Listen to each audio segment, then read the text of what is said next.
time check, 6:40. So yun.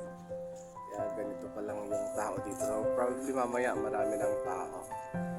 It's 6:40 pa rin sa umaga. Then yun guys.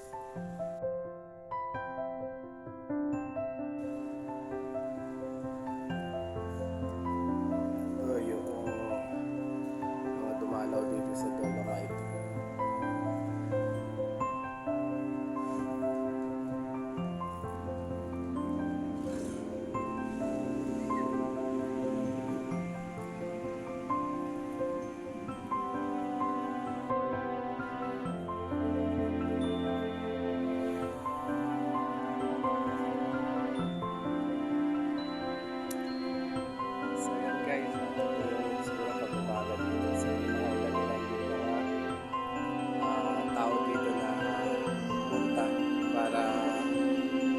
Nag-jogging, yung iba talagang gusto lang makalanghap ng masariwang hangin.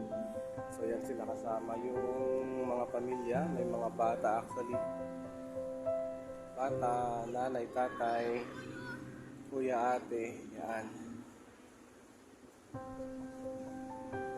So yun guys, kita nyo guys, yun. So dito tayo ngayon sa Dolomite again. Pero first time ko sa umaga. Hindi ko pa na-try kasi sa umaga ngayon lang. So yon, at least nakita ko ang itsura. So probably sa mga susunod na araw gusto ko pa rin ulitin ito. Kasi gusto kong matrain ulit o makabalik sa jogging. Wala pang 1 kilometro yung natakbo ngayon.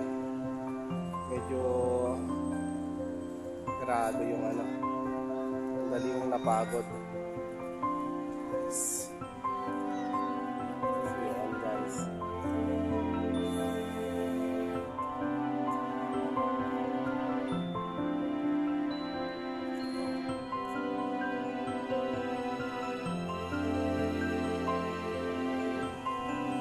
So ito nga guys, dumaan na rin tayo dito sa Dolomite Beach.